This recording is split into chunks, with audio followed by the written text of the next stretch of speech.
എന്താ സാറേ? നിങ്ങൾക്ക് ഈ അടുത്ത വീട്ടിലെ ആലിസിനെ കുറിച്ചുള്ള അഭിപ്രായം എന്താ? ഭർത്താവ് മരിച്ചപ്പോ പോലും കരയാത്ത സ്ത്രീയാ സാറേ. ഓ, മരിച്ച ആ സാറ് പലപ്പോഴും അവിടെ വന്നു പോകുന്നത് ഞാൻ കണ്ടിട്ടുണ്ട്. പല ആൾക്കാരായിട്ട് അവർക്ക് ഇടപാടുണ്ടെന്നാ കേൾക്കണേ. ഓ, വേറെ ആരെങ്കിലും അവിടെ വന്നു പോകാറുണ്ടോ? ഞാൻ കണ്ടിട്ടില്ല സാറേ. നാട്ടുകാർ പറയണത് അവർക്ക് പലരുമായിട്ട് ബന്ധമുണ്ടെന്നാ. പിന്നെ സാറേ, അവരുടെ ഭർത്താവ് ഒരു ക്യാൻസർ രോഗിയായിരുന്നേ. അയാളെ നേരാവണ്ണം ചികിത്സിച്ചിട്ടില്ല. പുഴുത്തു കഴിഞ്ഞ അയാൾ മരിച്ചത്. അപ്പോ അയാൾക്ക് ബന്ധുക്കളാരുണ്ടായിരുന്നില്ലേ? ഇവളുടെ ഗുണോദ്ധാരം കൊണ്ടേ ആരും ആ പടി കയറൂലാന്നേ. ഇവളെ അയാള് പ്രേമിച്ച് കിട്ടിയതല്ലേ, അതിന്റെ എതിർപ്പും വീട്ടുകാർക്കുണ്ടായിരുന്നു. സാറിനോടുള്ള ഇഷ്ടം കൊണ്ട് പറഞ്ഞതാ. എന്നെ സാക്ഷിപ്പട്ടികയിലൊന്നും പെടുത്തല്ലേ സാറേ. ഈ പ്രായത്തിൽ ഇനി കോടതി ഒന്നും കയറി ഇറങ്ങാൻ പറ്റൂല സാറേ. ശരി, ഓക്കെ. ശരി സാർ, എന്നാ പോട്ടെ. ഇതുവരെയുള്ള അന്വേഷണത്തിൽ നിന്നും നമുക്ക് എന്ത് പ്രോഗ്രസ് ആണുള്ളത്? മാർട്ടിന്റെ കാർ പരിശോധിച്ചതിൽ നിന്നും നമുക്കൊന്നും കണ്ടെത്താനായില്ല സാർ. പിന്നെ പോലീസ് സ്റ്റേഷന് മുന്നിൽ നിന്നും ഹോണടിച്ച വണ്ടിയുടെ CCTV ദൃശ്യങ്ങൾ ലഭിച്ചിട്ടുണ്ട്. പക്ഷേ നമ്പർ പ്ലേറ്റ് പേപ്പർ വെച്ച് മറച്ചിരിക്കുകയാണ്. പോലീസ് സ്റ്റേഷന് മുമ്പിൽ വരുന്നതിന് അരമണിക്കൂർ മുമ്പ് കൊലപാതകം നടന്ന സ്ഥലത്തിനടുത്തുള്ള പെട്രോൾ പമ്പിന്റെ CCTVയിൽ ആ വണ്ടി കാണുന്നുണ്ട് സാർ. മാർട്ടിന്റെ സർവീസ് ഹിസ്റ്ററി വളരെ മോശമാണ് സാർ. പലതവണ പനിഷ്മെന്റ് ട്രാൻസ്ഫർ ലഭിച്ചിട്ടുണ്ട്. കൈക്കൂലി കേസ്, പെണ്ണ് കേസ്, കൂടാതെ പ്രതിയെ മർദ്ദിച്ചു കൊന്ന കേസ്. പരാതിക്കാരെ ഒരു സ്ത്രീയെ പീഡിപ്പിക്കാൻ ശ്രമിച്ച കേസിൽ സസ്പെൻഷനും വാങ്ങിച്ചിട്ടുണ്ട്. ആലിസിന്റെ മൊഴി, അയൽക്കാരുടെ റിപ്പോർട്ട് അനുസരിച്ച് ആ സ്ത്രീ അത്ര നല്ലോണമല്ല സാർ. ഓക്കെ. എനിവേ, ഒരു പോലീസുകാരന്റെ മർഡറാണ്. മുകളിൽ നിന്ന് എനിക്കുള്ള പ്രശ്നം അറിയാമല്ലോ. എത്രയും പെട്ടെന്ന് പ്രതികളെ കണ്ടെത്തിയില്ലെങ്കിൽ അത് ഡിപ്പാർട്ട്മെന്റിന് തന്നെ നാണക്കേടാണ്. അറിയാം സാർ. ഫോറൻസിക് റിപ്പോർട്ട് ഇന്ന് വരും സാർ. ശരി.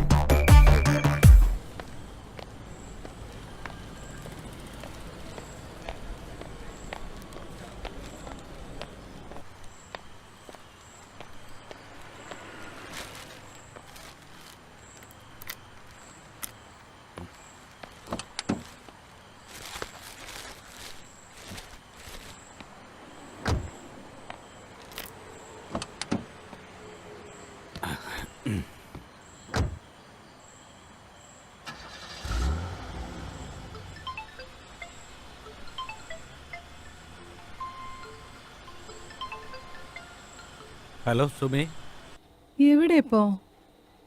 നേരത്തെ വിളിച്ചിട്ട് എടുത്തില്ലല്ലോ. ഇന്ന് ഓഫീസിൽ ഇതൊരു തിരക്കുണ്ടായിരുന്നു, അതാ ഞാൻ വിളിച്ചിട്ട് എടുക്കാതിരുന്നത്. ആ, മോളെ ഉറങ്ങിയോ? ആ, മോള് കാത്തിരുന്നുറങ്ങിപ്പോയി. അത് സാരമില്ല. അവൾക്ക് ഞാൻ നല്ലൊരു സർപ്രൈസ് ഗിഫ്റ്റ് വാങ്ങിച്ചിട്ടുണ്ട്. അതെ, രാവിലെ അത് കാണുമ്പോൾ അവൾക്ക് നല്ല സന്തോഷമാവും. പിന്നെ നിന്റെ അച്ഛൻ വിളിച്ചിട്ടുണ്ടായിരുന്നു. ഞാൻ നോക്കട്ടെ എന്ന് പറഞ്ഞിട്ടുണ്ട്. ഞാനൊരു അരമണിക്കൂറിനകത്തെത്തും. ഓക്കെ. ഓക്കെ, ശരി.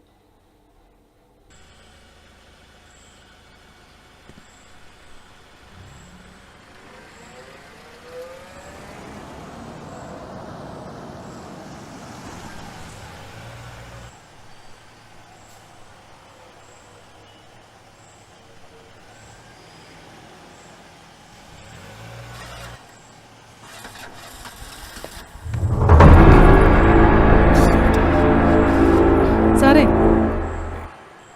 എന്തേ? അടുത്ത ജംഗ്ഷൻ വരെ ലിഫ്റ്റ് തരുമോ? No no no no, please sir, അടുത്ത ജംഗ്ഷൻ ഇറങ്ങിക്കോളാം. ഒന്ന് പോയിടും. ഒന്ന് ഹെൽപ്പ് ചെയ്യ് പ്ലീസ് സാർ, പ്ലീസ്.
എത്രയായി?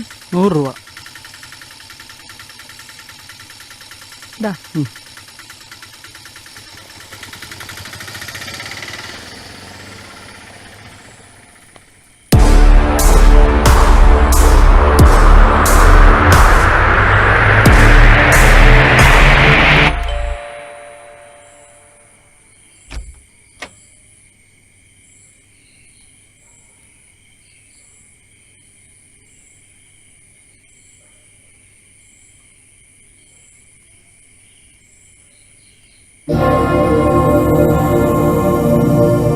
അത് ശരി.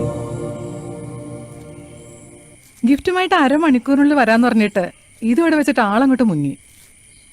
അതെങ്ങനെയാ? ക്ലബിൽ പോയി 2 എണ്ണം അടിക്കാതെ ഉറക്കം വരില്ലല്ലോ.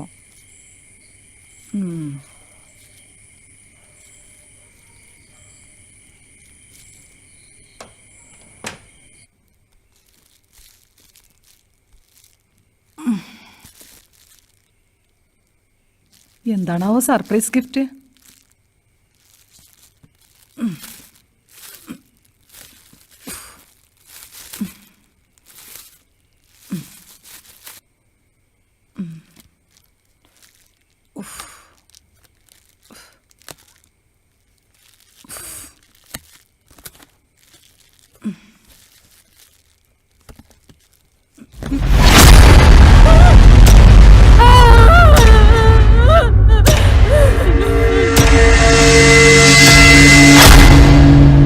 സംസ്ഥാനത്ത് നടുക്കിയ കൊലപാതക പരമ്പര.